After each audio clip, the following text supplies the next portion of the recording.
taking and editing photos of the moon. I'm going to be showing you guys not only how to edit them, my walkthrough of how I took the photos, but I'm also going to show you how to use a tool like PhotoScape X, the photo editing software here, to go and compare between the different photos you take so you can find which one is the sharpest of them all.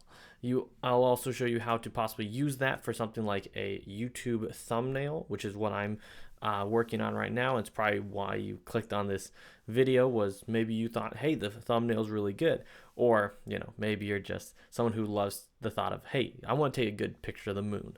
So let's begin.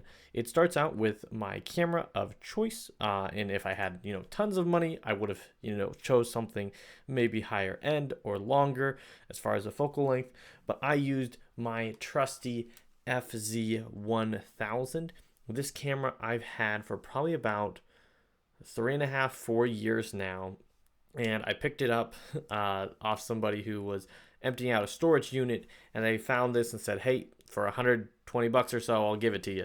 So I got this camera, and the best thing about the camera is that it is a bridge camera. So it has not aperture, but it has a focal reach of 400 millimeters, which is very long.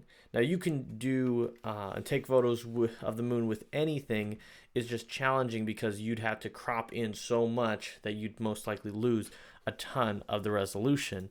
But what I did was I took my camera out and I set my camera settings in manual, went to something where it was a high f-stop. It was the highest it could go, an 8.0. ISO was 125. My shutter speed was 125 as well. Those are some of the lower numbers you could do as far as ISO, and then shutter speed is kind of just where you find your best spot. You can do an easy Google search to find the recommended settings, and then it's just dialing those in and then playing around with them to see how it works best on your camera. So I put this onto a tripod. I put it on a 2-second timer, and then I would set everything up. I'd line it up. I'd have the manual focus. I'd check it as best as I could.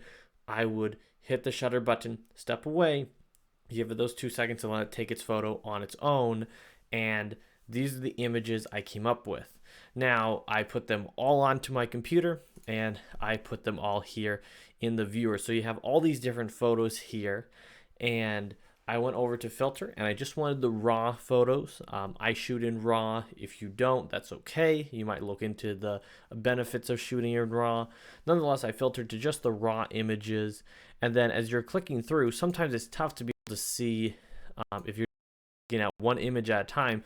It's tough to see when you zoom in and you're like, okay, is that sharp? Is that clear? It looks really nice. It's pretty good for the setup that I had, but it's saying, okay, is this better than the next one? Because I click over to the next one and I zoom in and I'm like, what's my comparison here? And what was really nice was I was able to hit this compare button, which shows two of them side by side. And when you zoom in here in PhotoScape X, you're able to have both of them zoomed in.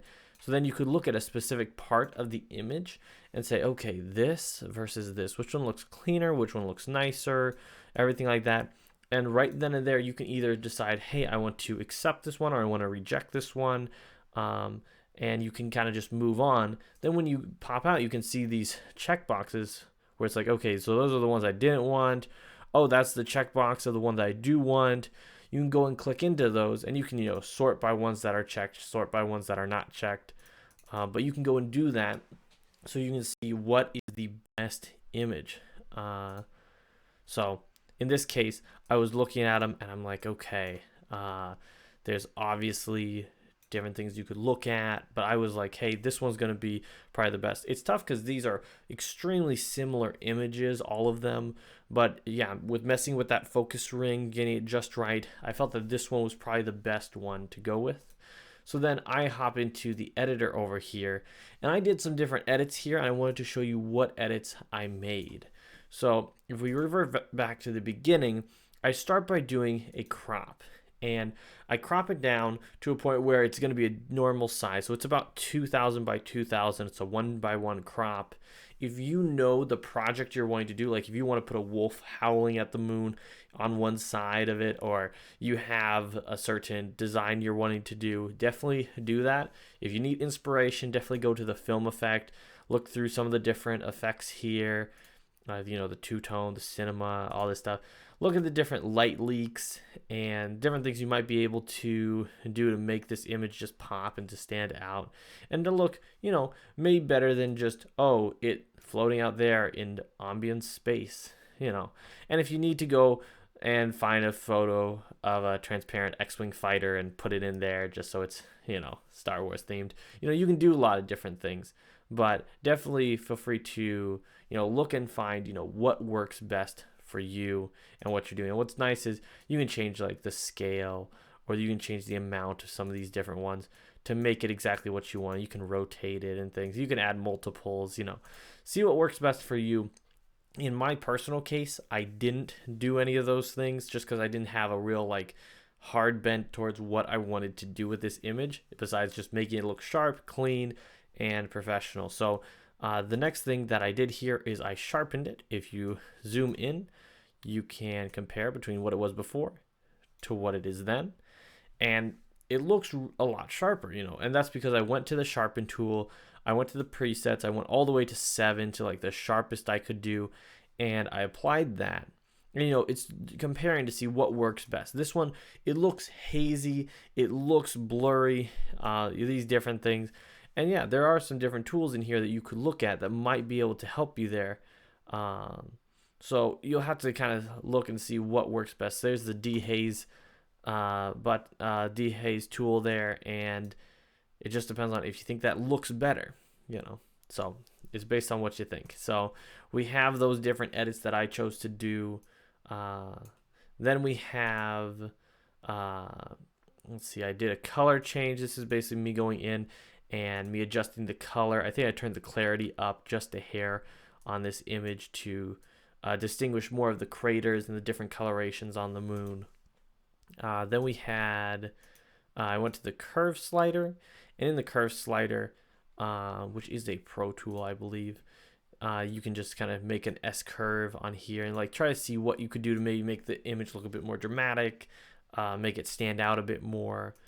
I tried to do a skin soften thing, didn't end up working out the best. And then, let's see, I cropped it just a little bit so it'd be centered. And then I kind of messed around, making sure, seeing is this image, is it a perfect circle? It's nah, not really, different things. But I ended up messing around with this different stuff because I wanted to see how close I could get to what I'm looking at and saying, hey, yeah, for a lot more money, I could get a better camera or something that has a longer lens, things like that. And I might be able to get an even better improved photo of the moon. Nonetheless, with the setup that I had, I'm really happy how this image turned out. And it's just something cool to be able to have if you are a photographer or someone who wants to do photography. It's a fun challenge. It's a fun little thing to be able to go out, take a photo of the moon, edit it, see what it looks like, and you're all good to go. Now, one thing I wanted to do is I wanted to show you guys a little bit of the process of going through and using this photo of the moon as a thumbnail, or being able to post it online. It would be as simple as saving it out and remembering to save it as a project if you ever wanted to go back and make edits or changes to it. But one thing that's also neat is, let's say you were going to use it for a thumbnail. You could go into frames. I could go into borders. I can go and export this as a just framed image. I actually have over here the image already put into my template that I had. This is what the whoopsie, too much stuff. This is what my template looks like originally. It has PhotoScape X on the bottom. It has a bit of the title up there, and then it has the image that I'm working with, and then an arrow with the logo of the software. Really nice. What I did to change this was simply change the name of it to moon photo, And then over here, we swapped out the image, and then we did a little turn, got to where it needed to be, changed up the color of the arrow a little bit to make it look more like a moon shape, and you're good to go. So it's interesting. It just depends on what kind of projects you're working on and what you're going to use the images for. It really can help to give you a better grasp on how you want to edit the image. But nonetheless, if you wanted to know, what's the challenge to take a photo of the moon and edit it, it's not too hard if you have some decent equipment. If you know that, hey, you do probably need to look up the settings that would be best for a photo like that. And I think it also is helpful because then you can start learning maybe a bit more about, hey, what is your f-stop? What is your aperture? What is your ISO? Why did setting it this way help you take a photo of the moon where before it would just be like this, bright light up in the sky of your photo? In this case, you can make it look really solid. So nonetheless, you guys, thank you so much for watching, and I'll see you all in the next one. Bye.